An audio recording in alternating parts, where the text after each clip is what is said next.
Avec cet épisode 2 de Tokyo Revengers, franchement, je suis rentré carrément dans le délire. Et surtout, l'ending et l'opening, ils sont juste excellents. Mesdames et messieurs, ici Chage et on se retrouve aujourd'hui pour la review du deuxième épisode de Tokyo Revengers.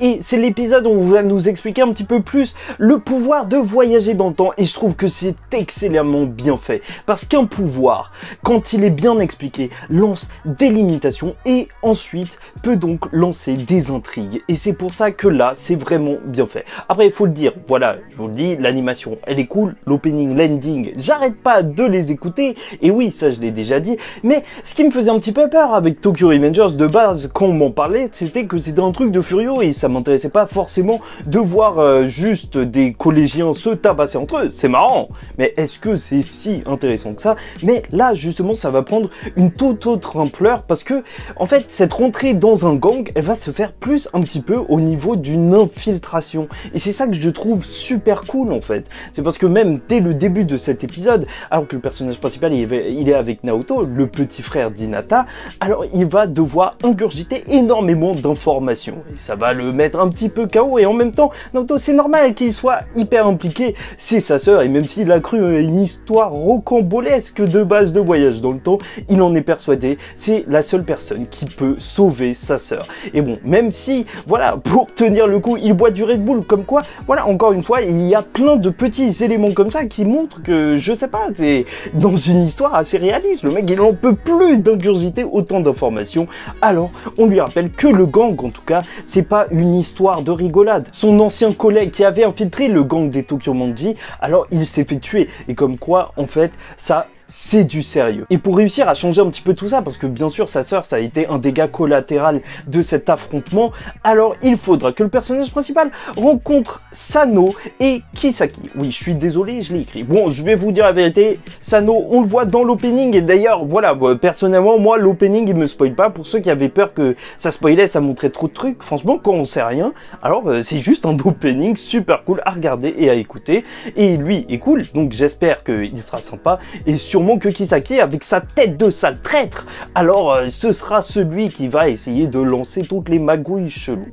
Bref, donc son but, c'est de les séparer et c'est donc là qu'on va avoir plus ou moins de l'explication de ses pouvoirs. Et en fait, c'est vraiment 12 ans en arrière, jour pour jour, qu'il pourra se téléporter dans le passé ou revenir dans le présent. Bon, enfin, pour l'instant, c'est ce qu'on nous évoque et ça se fera via une poignée de main avec Naoto. Et pourquoi une poignée de main? On peut se poser la question, je sais pas, c'est vrai que peut-être que c'est dû au fait que la première fois où il a réellement changé le temps en lui disant de protéger sa sœur, alors ça s'est conclu par une promesse, cette poignée de main symbolique, mais qui a peut-être tout changé. C'est peut-être pour ça qu'il y a une fracture du temps, mais en même temps c'est un petit peu chelou. Mais voilà, ce qui est vraiment intéressant avec cette histoire de 12 ans en arrière, c'est qu'il peut pas revenir plus loin que ces 12 ans. Donc s'il fait une erreur dans le passé, alors il ne pourra pas la corriger en revenant un petit peu avant. Et même lorsqu'il est bloqué dans le passé, alors s'il veut revenir, il doit re-rencontrer le petit frère d'Hinata. Et ça c'est cool, parce que s'il est parti voir ses grands-parents, tu vois, et qu'il est en train de faire des dessins,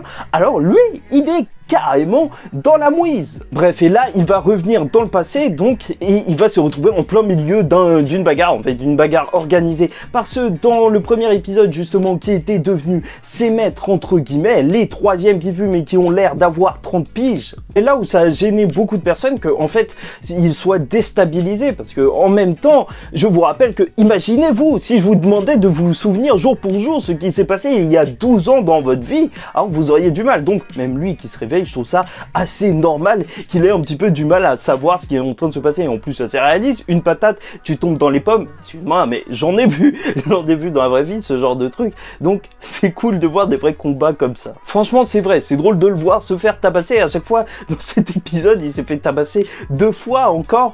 Là, parce qu'il a perdu son premier combat. Et ensuite, après, il n'a pas perdu de vue sa mission. Et il a demandé à rencontrer, justement, Sano, le chef de Tokyo Manji. Enfin, le chef, ou ou en tout cas un très haut gradé de Tokyo Manji, sauf qu'il s'est fait retabasser pour avoir demandé cette rencontre. Et je trouve que là, la réalisation, elle a fait un truc qui peut passer inaperçu, mais que franchement, moi, j'ai énormément apprécié. C'est le fait que, en fait, quand il a perdu sa résolution, il a commencé à pleurer. Et je trouve que, en fait, la caméra qui, justement, allait à la place de ses yeux, même si c'est pas une vraie caméra, et qui montrait juste le ciel devenir flou pendant juste, tu vois, 2-3 secondes.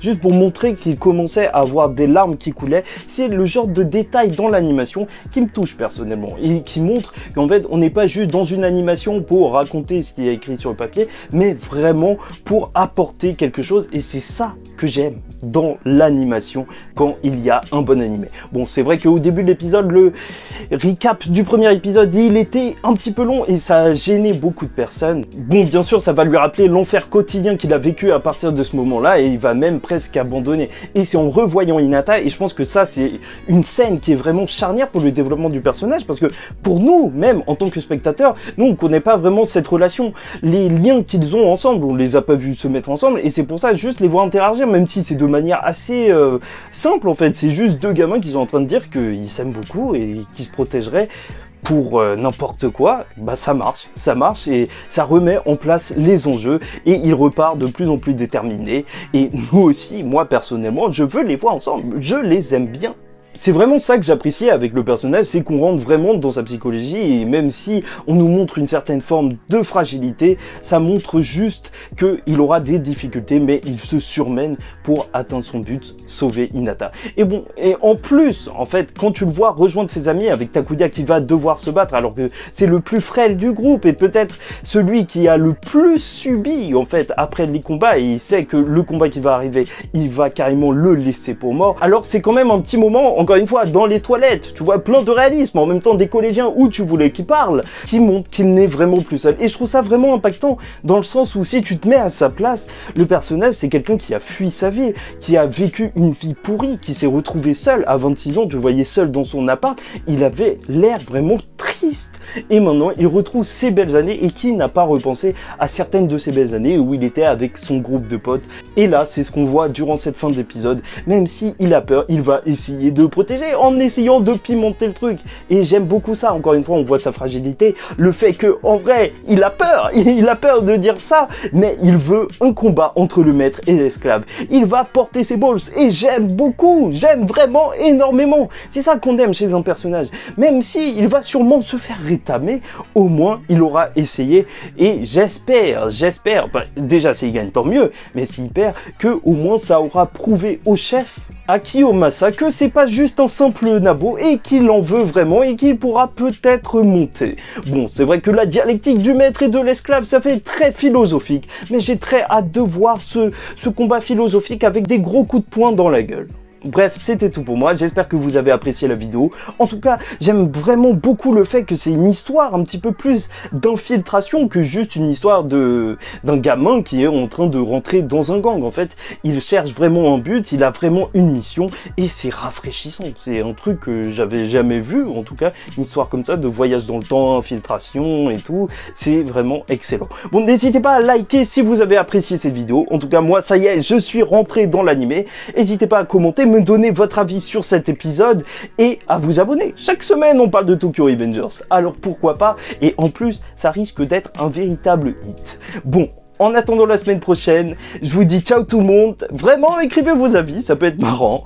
Et paix sur vous.